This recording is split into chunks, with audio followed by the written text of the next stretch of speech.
రాజేంద్ర ప్రసాద్ గారి వీడియో చూశారు కదా. ఇది ఎస్వి కృష్ణారెడ్డి గారి జన్మదినం.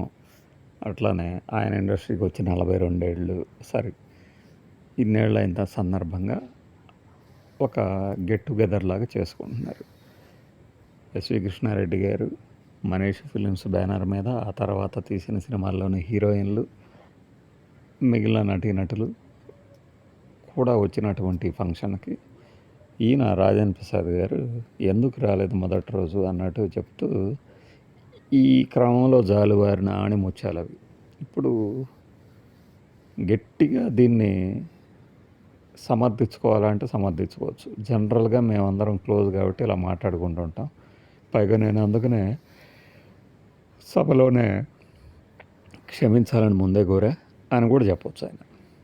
కానీ ఇలాంటి ఒక ధోరణి కోర్స్ ఇప్పుడు హైదరాబాద్లో మీరు వెళ్తే ఇంతకు మించిన కఠోరమైన బూతులు వినపడతా ఉంటాయి.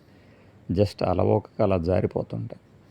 మనం మంచినీళ్ళు తాగుతున్నప్పుడు గ్లాసు ఎత్తి పట్టుకొని తాగితే పెదాల నుంచి ఎలా అయితే కిందకి కాస్త ఒలికిపోతాయో అంత ఈజీగా ఈ బూతుల వర్షం ఉంటుంది ఈ కుర్ర వెధవల దగ్గర.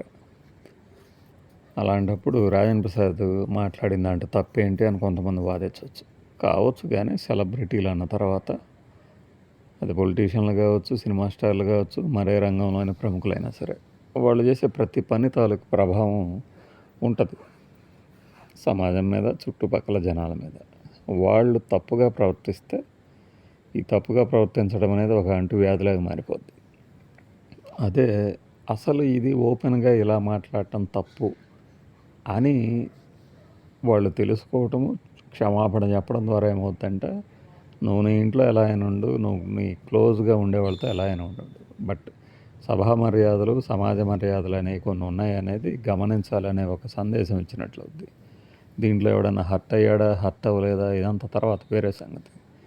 ఎందుకంటే ఇప్పుడు నేను ఎన్టీఆర్ అవార్డు తీసుకోవడానికి వెళ్ళాను, చప్పట్లు కొట్టరా అంటే కొడతారు. వాళ్ళకి కొట్టాలనే ఉద్దేశం ఉండాలి కదా. ఆయన కామెడీగా అంతే అని ఉండొచ్చు, కానీ అడిగి మరీ కొట్టేసుకోవటం ఏమిటాయా అని మురళీమోహన్ గారిని రాజేంద్ర ప్రసాద్ అంటే ఆయన మురళీమోహన్ గారు అంటే అడిగి కొట్టించుకోవటం ఏమిటన్నయ్యా, కొట్టకపోతే నీకు సిగ్గుండాలి అని అందరినీ అన్నట్టుగా ఆయన అనటం తప్పది. ఎందుకంటే ఇదే రకమైన సందర్భం అక్కినేని నాగేశ్వరరావు, చిరంజీవి గారు, మోహన్ బాబు వీళ్ళందరూ ఉన్నప్పుడు ఇప్పుడు మాట్లాడటానికి వస్తుంది. అప్పుడు బోహర్ బాబు దద్దు పొగడద్ది అంటారు.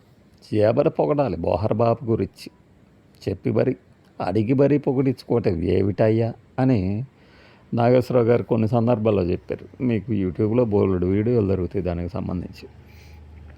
అంటే నా గురించి కొద్దిగా మంచిగా చెప్పండి అంటే ఆయనేమో ఎవరి పొగడాలి అనేసి తీయాల్సిన డ్యామేజ్ అంతా తీసేసి చివరిలో మాత్రం దిదో చెప్పాలంటే బోహర్ బాబు చాలా విలక్షణమైనడు అతడు.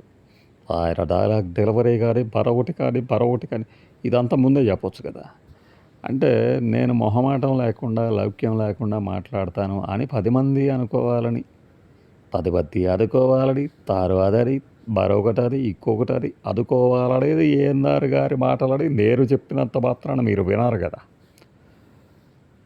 అదే దీన్నే మనం హుందాతనం అంటారనమాట. సభా మర్యాద అని కూడా అంటారు. సభా మర్యాద ప్రకారం మిమ్మల్ని ఒక వ్యక్తి పిలిచినప్పుడు సభకి ఆ సభికులను ఉద్దేశించి ప్రసంగిస్తారు, వీలైతే కొన్ని ప్రశంసలు కురిపిస్తారు. అంత మాత్రం చేత అవతల వ్యక్తి మీద ఇతనికి నిజంగానే ఆ భావం ఉండాలని లేదు. కానీ సభా మర్యాద అనేది పట్టించుకోకుండా ఆ తర్వాత లేదు మేమిద్దరం చాలా క్లోజు. ఇదే సందర్భంలో ఒక సినిమా పత్రిక కమ్ము రిపోర్టర్గా దాన్ని నడిపి తర్వాత రిపోర్టర్గా ఇప్పుడుకి సినిమా హీరోయిన్ల మీద చెత్త ప్రశ్నలు, చెప్పు దెబ్బలు దాదాపుగా మాటల రూపంలో తిన్నటువంటి ఒక సినిమా రిపోర్టర్ గురించి చెప్తాం. అతను ఏమంటాడంటే, నాకు అతనికి చాలా క్లోజ్ ఉన్నాం, ఆ హీరో నేను, ఆ హీరోయిన్ నేను, మీకు తెలియక నేను అడుగుతున్న దానికి వాళ్ళు షాక్ ఇచ్చారు, మైండ్ బ్లాక్ చేశారు అనుకుంటున్నారు మీరు అంటాడు. మీ ఇద్దరి మధ్య ఎంత ఇంటిమసీ ఉన్నదనేది ప్రపంచానికి అనవసరం. ప్రపంచం ముందు మీరు ఎట్లా బిహేవ్ చేశారన్నదే కావాలి. అది వదిలేసి నేను తప్పుడుగా అడుగుతాను. ఎందుకంటే అడుగుతున్నప్పుడే ఇది తప్పు అని ఒకళ్ళు కనుక ఎత్తి చూపగలిగితే నవ్వకుండా, చప్పట్లు కొట్టకుండా కనీసం ఒక్కడన్నా నన్ను వ్యతిరేకిస్తాడు. సోషల్ మీడియా ఈ స్థాయిలో ఉంది. పైకి ఎన్ని మాటలు చెప్పినా, బయట ఎలా బిహేవ్ చేసినా, పోస్టులకు వచ్చేసరికి ప్రతివారు సంస్కారవంతమైన సోపుతో బట్టలు ఉతికినట్టు మనసును కూడా ఉతుక్కొని మరీ వస్తారు. ఈడు ఇలా చేయవచ్చా, అలా చేయవచ్చా అని ఆక్షేపిస్తారు. అని అన్న వాళ్ళకి భావన స్ఫురించినప్పుడు ఆ పనులు చేయరు.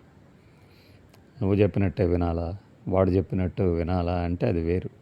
మంచి అనేది మాత్రమే ఎప్పుడైనా ఎవరైనా ఫాలో అవుతారు. ఎంత చెడు చేసిన నాయకుడైనా మనిషి అయినా బయటకు ఏం చెప్తాడు, నేను మంచే చేశానని చెప్తాడు. అంటే ఆ మంచుకున్న శక్తి, పవర్ అన్నమాట అది.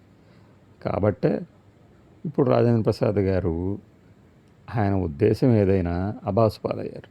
నేను అన్నది నిజమా కాదా అనేది రాబోయే 2 రోజుల్లో ఖచ్చితంగా తేలుస్తారు నెటిజన్లు ప్లస్ మీడియా.